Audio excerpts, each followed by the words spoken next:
I want to talk about putting yourself in a box, its pros and cons, maybe in detail of how it may change you as a person. So, putting yourself in a box is, I think, one of the most harmful and also difficult kind of situation you can do to, and it comes with people pleasing and um I guess it's not out of it's not from nowhere that becomes a necessity for us to do while growing. I don't know what I'm talking about, but as much as it is harmful, it goes without saying that it is from a good place, especially from the person who was seeing that they are labeled to a certain category because it deems of wanting others to understand us so they could approach us in hopes of being kind. When you put yourself in a certain category just because it makes other people palatable to what you offer, you are training yourself to be crowded there. And then when the time comes, because it will happen, you're gonna blame others for doing that. So it's harmful, it's defective, it's wrong, and you will regret a lot of things if you continue doing that. Building up for something that's gonna give you more anxiety in the future. So I think that's what neuroplasticity is in regards to this. So it's different. It's difficult, but it comes in a good place, right? Because you want people to understand you better. So, and I think we as humans do it to other humans because in hopes that we can understand them in levels that even we're not sure of. So, why is it harmful? First, I have three things. First, it falters your growth. So, it limits you. And we as a human being kutos to our environment most of the time. We answer to them. So if that happens, um, if we are shamed and we are being so shy of letting things be as it is,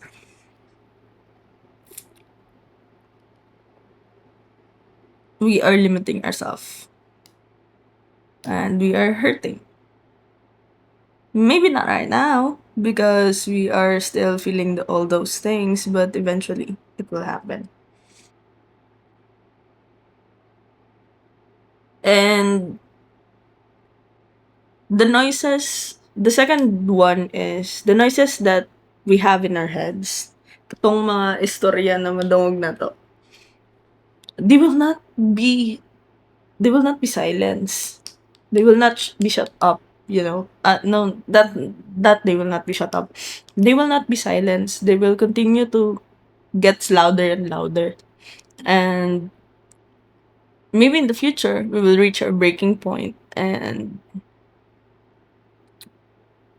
all of those become necessary noises. We give importance to those, but our mind, our mind should be trained to answer to us, not that not the other way around. So our mind should be the one who adheres to us. So that's why we need to challenge them, and in order to do that, we need to break the norm in a legal way as possible and not hurting anybody. So yeah. The third thing is the other people's noise or opinions carries more weight than ours. So if we live life like that, and there are multitudes of people that we see everywhere, we can please everyone. So if we have to answer to any of them, what does that leave us? It's nothing. We will be left with nothing. So it's gonna be harmful if that's the case. So why turning it around is helpful? First, I have also three things. It forces you to focus on yourself. It preempts you to be more present and forward to the things that you can control. And I think that's an easier solution and a factual one because society is society as it is what it is. But in order to systematically change things, we have to look inwards as well and realize the depth of it. And we can't do that if we're too focused to the noises by the people around us. So putting yourself in a box will just uh, amplifies whatever the opinions of the other people are rather than your own. The second thing is you get busy with trivial tasks. So you get busy with trivial tasks. So you have no time to know the gossips. I mean, gossip is necessary, but you don't have time to answer to gossips if it's demeaning. You don't have time to change.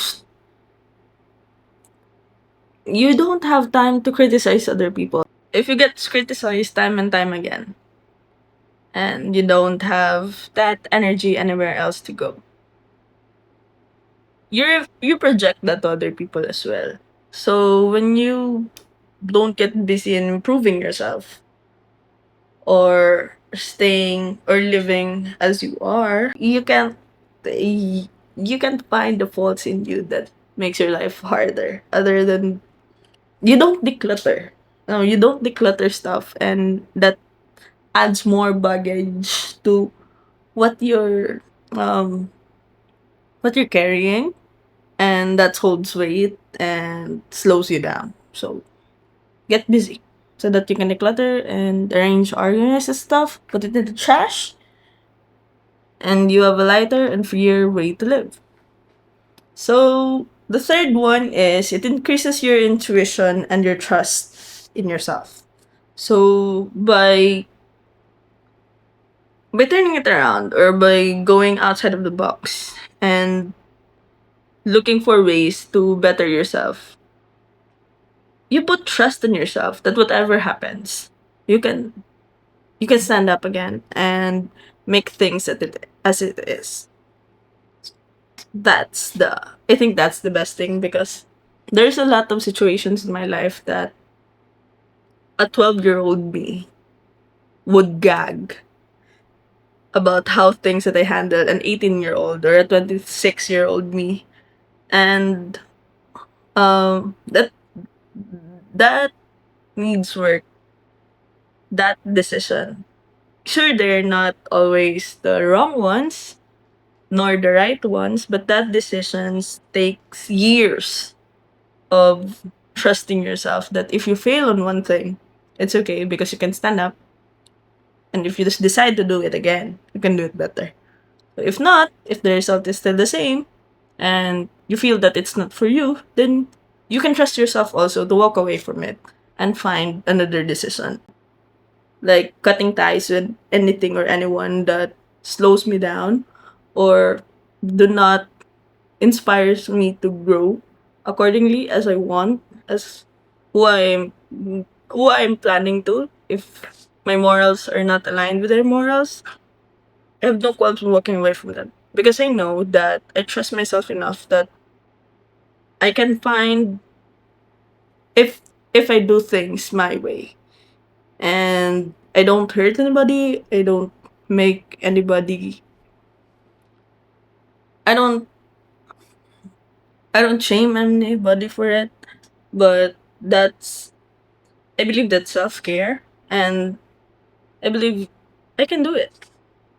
Whatever it is, it's gonna be okay. Because at the end of the day, I am confident to be me, and I'm confident that I can do things without worrying, like stuff like that. So just live it. Practices that helps me to not um a lot of people have a lot of opinions about something, about anything. Anything they can put their nose to, they will.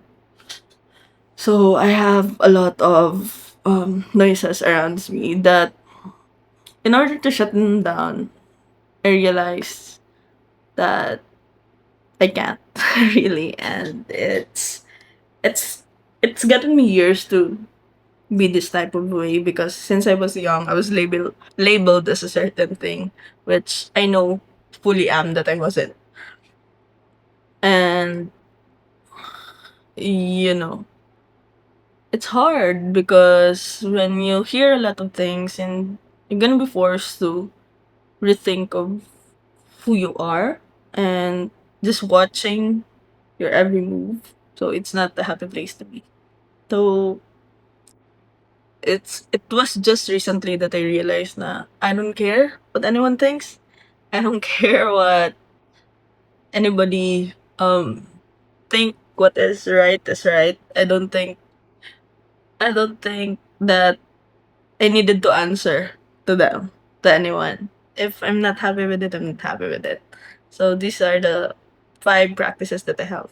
First is a journal. So I really do love writing since I was a child. It's not coherent. I'm not anyway good at it. I just love doing it because it helped me dump my thoughts into it. And when I reflect about it in a certain way, it gives me clarity. And I do bullet points and also just um mindlessly um writing about anything that comes to mind.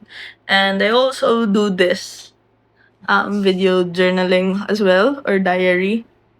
It's not, of course, I've been doing it, but I'm still a very shy person, and I'm afraid to be laughed at, which is awkward because everyone um is, of course, gonna be laughed at, but I'm afraid to show my vulnerabilities, then dissect it by the people that comes across with this, of course. And so yeah, so I'm trying, I'm working on it, and I love talking. So yeah, I just do it just to make mental notes in the meds of what the things that I should be working on, and what the things that I should be stopped. So like that. So the second thing is I do self check-ins. So every once in a while, when I was younger, I used to do it weekly. Um, I do I do take time for myself to rest and answer if the things that I want in my life are still in accordance to what I want in the future. If they're aligned or if they're not. And yeah, if the people that I'm spending to is harmful, if the things that I'm spending to is harmful, if the attention that I was giving to something is worth it or not worth it, am I happy with it? So that kind of check-ins that I'm talking about. So it helps me to reconsider what is what, and look inward to leave. But it's like a decluttering, but the self decluttering. The other one is just just output, just things that ouch. I pinch my the ballpoint was like that in my hand. So yeah, it's painful. That needs to stop. Third is praying or meditation. Up until I think I was in college, they realized that I don't like religion at one bit. So, in fact, I was not famously, but I was known for my hatred for that religion.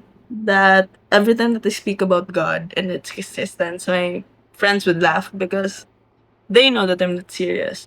But I grew up very religious. I was raised in a Protestant church. I was raised in a religion called the Alliance religion, and I was very um since I can remember I was going to church.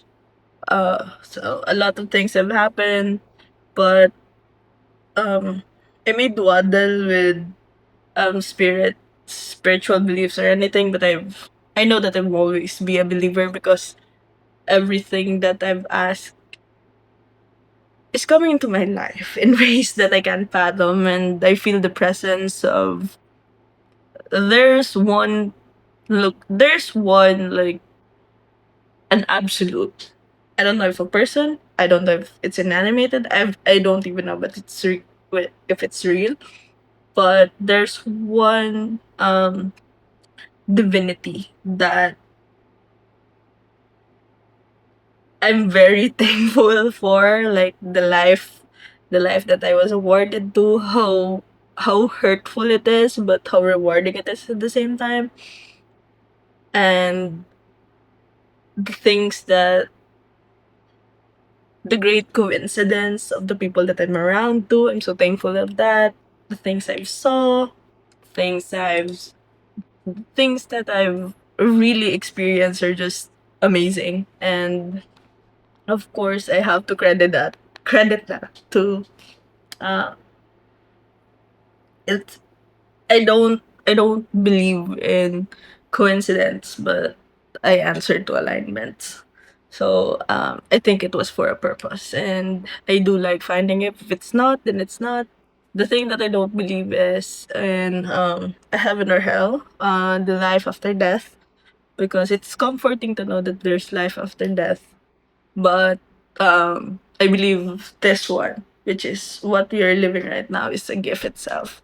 So yeah, we're here to cherish it.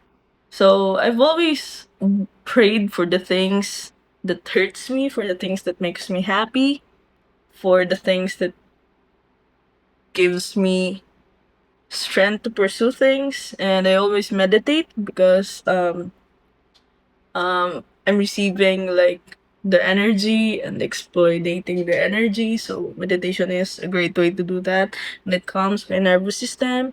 Every time I pray, I feel like I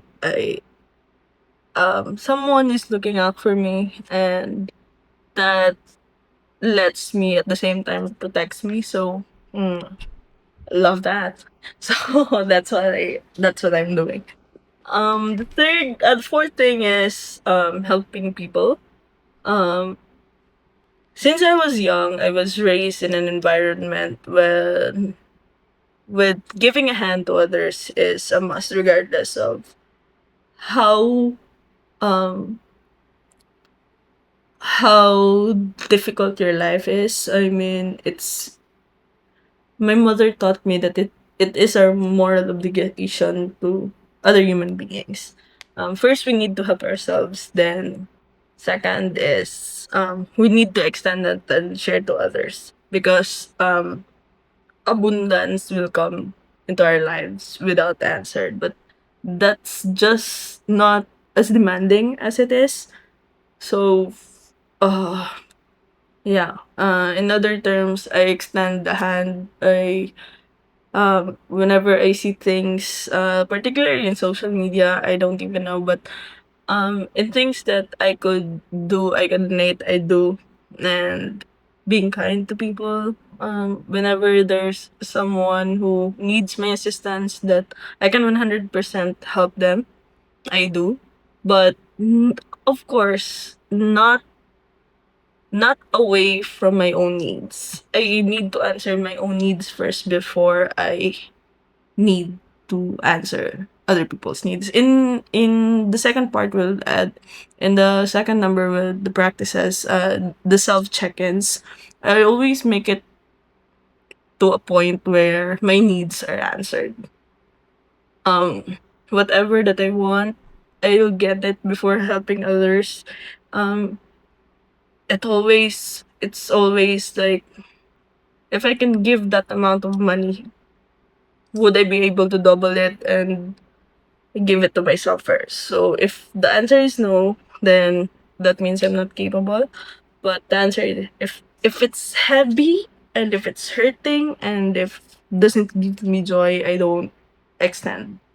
So that's my intuition, and um that's what happens when I I think I trust myself enough, and it's a factual evidence because um it works. And the fifth thing is I strive to be 1% better at anything every day. There's no perfect thing, and when we decide to change something, we're humans, so we are doomed to make the choices, whatever it is, wrong or right, especially wrong things again and again. And my goal is just to make myself better.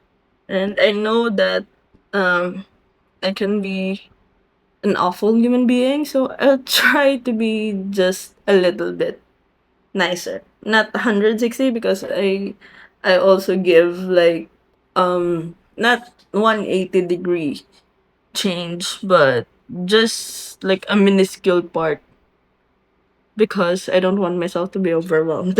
And for instance, if I know that I've been a difficult human being, I try to be nicer, but of course there are things that I sway from time to time. So yeah, if I wanted to be creative, my frustration and things, how to deal it better, especially my anger, because I'm known to have anger issues. I've known this since I was a child. I've been to therapy with this, but I'm working on it, and I want to be better at it every day. I want the other people that will come into my life to be just happy to be around me, and of course, the longest relationship that you have to deal with is with yourself. So I wanted it to be a happy relationship that I would sit in a corner and sit with myself with what I did reflected to me, and I'll be proud of what I did because it makes joy not just to me but to other people, and it impacts other people, especially and I live as I can be. So I think that's what the point of this. It's just yapping. And yeah, so yeah. Thank you for listening, and I hope it gives you insight for the things that, you know, was insightful. Uh so bye. Thanks.